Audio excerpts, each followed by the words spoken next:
Hello and welcome to The One Show with Alex Jones. And Jason Manford, and it's our first day. It's exciting. I am excited. I mean, it could go either way, I suppose. Either it'll go well, and otherwise, in half an hour's time, we'll be escorted off the premises. So, but I have made name badges for everyone, just because I presume people might not know who we are. So there's one for you. Brilliant. There's one for me as well. I may use one as well, just as audience, but there's too many of you. But our first guest, no name badge required. No, she's an Oscar and Emmy winner. A friend of President Obama. A global superstar. It's Whoopi Goldberg. Thanks so much. In case you feel left out, there you are. I would feel very left out since it's your, and this is your launch show. I just want to make sure you know it's me and not Oprah. Talking of left out, of course, you're here tonight. Yes. So who's playing you over at the in the West End tonight at Sister I Act? suspect someone is. Hope so. Yes. That'd be I awkward. hope so. It'd be awkward, Hole in the thing, and there's no one singing. There's no one singing when I sing, so it's kind of the same. Well, we'll be talking to Whoopi to see if she's getting into the habit of being Mother Superior later in the show. But if you're a driver, you're going to love this story. Yeah, it looks like it's the end of the road for the private car clampers. You know the ones, the little warning signs 20 feet in the air, and they pounce on you, demand 500 quid to let you go. Have you been clamped at all, Alex? 5 times. That's right, 5 times. You heard that. But tonight we've got an exclusive for you. Anita Rani's got the story, and remember, you heard it here first. Even in those cases, if you don't think it's right, still fight it. Yeah. Okay. Whoopi, have you been clamped? I have been clamped. Yeah. Yes. How's that go? Well, it was my own fault. I think that's the bit that people leave out. It said don't park here. Yeah. And I parked there. Yeah. So they clamped me. Not much you can do to fight that.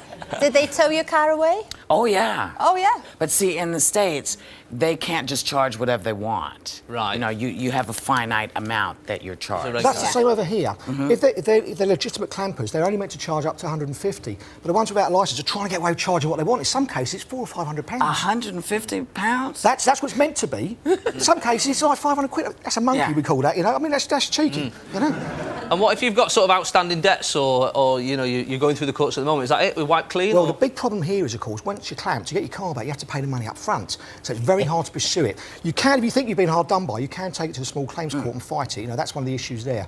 It's a hard thing to get your money back. Yeah. All right. Well, thanks very much, Dom. My pleasure. Thank Good you. luck tonight. The first wild beavers to be born in Scotland since the 16th century was spotted last week after a successful reintroduction in the Scottish beaver trial. The Highlands. You all right, Whoopi? Who knew Scottish beavers were having a tough time? Hey, we cover all sorts here. We're laughing and learning tonight. Here we go. The Highlands have also been a great breeding ground for otters. There's otters as well. And where there are otters, you can be sure Mike Dilger won't be far away. With puppy-like... How cute are they? They're pretty cute.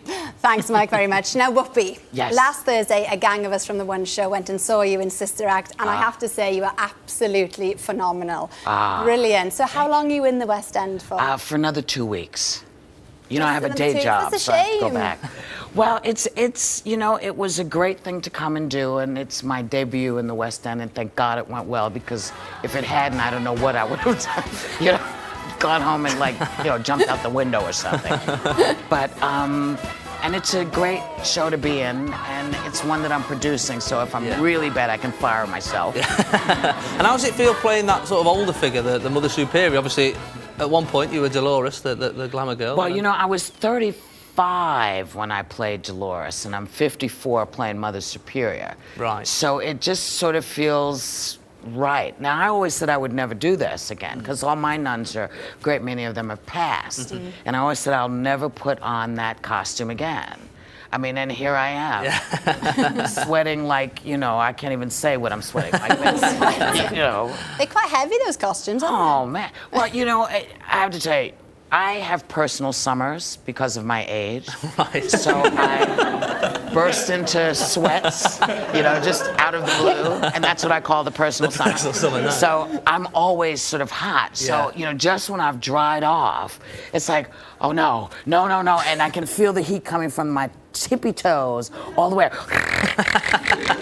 Personal summer,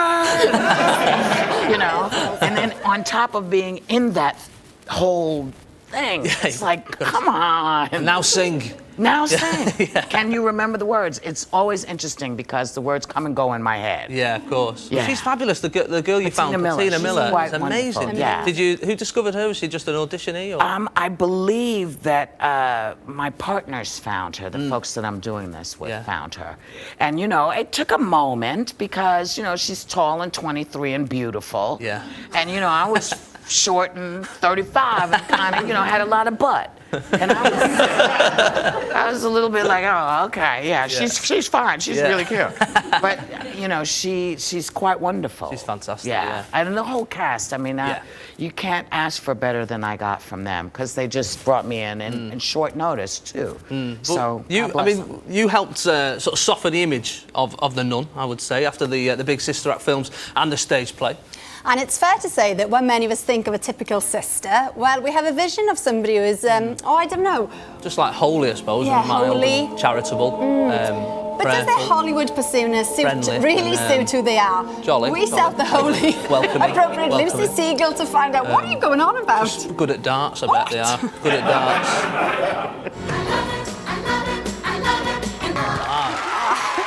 Look at that hair, yeah. Good hair. You must have met loads of nuns since you did. Oh yeah. I went to Catholic school. Yeah.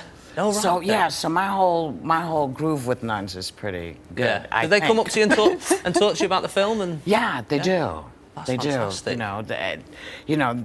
The people like singing the music from the film, but I'm really interested to hear if they hate it or love it or. I can tell you. So Lucy, how was your day with the nuns then? Well, I went with a slight feeling of trepidation because it's a bit like if you're interviewing a policeman, you automatically feel guilty. Well, it was a similar transference, but they were so lovely, non-judgmental because I couldn't think about what to wear. It was and it really kind of humane, intelligent, and just fun. We really had quite a good laugh, which is not what I expected. Yeah. Also, the nuns that we interviewed, the Paul Clare sisters, their patron saint is St Clare, and she's actually, in 1958, she was made the patron saint of television. Oh, lovely. But there's a slight irony here because it's a contemplative order, they don't really watch much television. Right. But, the Will they see this? Yes, I think they said to me, will it be on YouTube? Wow, they know YouTube, but they don't have telly. I think they're in retreat at the moment, so they won't watch it now, but they're going to watch it in the future. And what about Sister Act? Have they seen Sister Act? Every single nun I spoke to, 100% approval rating for Sister Act. They loved it. In fact, Whoopi, they loved it so much they've recorded a special message for you. Hello, Whoopi. We'd really love you to come and visit us here in our convent in Arundel. It would really make our day if you came down. Please do come. Oh, wow. Lovely. Isn't that amazing? How far is it from London? It's not very far. It's in Sussex. We could drop you off after this if you want to pop down. I will come and see you all. I will come down and see you. Oh, lovely. Yeah, there you I'm go. so excited. And you have to stick with that now because they're nuns. Oh no, you don't. Yeah. Next time you're over, you could go and stay with the nuns. That might be interesting. I've stayed at a couple of convents. It's a very interesting way of life. Fantastic. Very interesting. I mean, I would love to be that beautiful because they really are. Their souls are really great, but mine is not.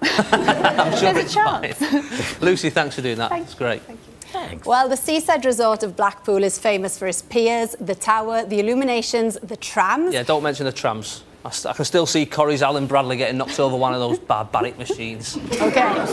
Well, apart from the trams No, then... 1989, I can still see it when I blink. All right. The holiday resort became home to thousands of British airmen during World War II, as Dan Snow's been to find out. Wow. I've been there every single year for a holiday and I never knew any of that had happened. No, neither did I. Fascinating. You've been to Blackpool, of course, I Whoopi. have. We met at the Royal Variety performance. Yes, we did. I don't know if you remember I our do. meeting. Yes, I do. You. I wrote it all down. I felt very comfortable in Blackpool. That's amazing, though, that you can remember. You know, that's a good memory, isn't it? There was 400 people queuing up for photos for Whoopi. You were the big draw there, I think. Yeah. But I mean, you've met some top people. Jason Manford obviously is up there, but you've also met Barack Obama recently. Yes. Was he a nice guy? Yeah, I like Barack. I mean, he's very cool. He's very cool. I'm very happy he's our president, and I'm excited. And while you were in London, you've also been to Number 10, haven't you? You had tea and biscuits with David Cameron. Yes, I did, I enjoyed my tea and biscuits, and I enjoyed talking to him, and hopefully he can do what very few countries have been able to do, which is actually think about the people in the countries. Yeah. So maybe he'll be able to pull it together and show the rest of the world how to do it. I got my fingers crossed. I love London and England, and I want the best, and I want the best for America as well. So maybe we'll piggyback together. That'd be pretty nice. Yeah, it would be. But if you had to choose, would you go with David Cameron or Barack? What, for just a drink, just a cup of tea? A cup of tea and a biscuit. Yeah. Well, why couldn't I have them both? Well, you could have them both, I suppose. Diplomatic. At this age, I think I can have both, guys. Just sit down and talk to both of them. If I was 18, I could, I don't know. Oh, fantastic. Well, Whoopi Goldberg, our first guest. How good's that? That's it for tonight. Whoopi's in Sister Act the Musical until the 31st of August. Good luck with that. Tomorrow, we're joined by Britain's first pop idol, Tommy Steele. Yay. See you then.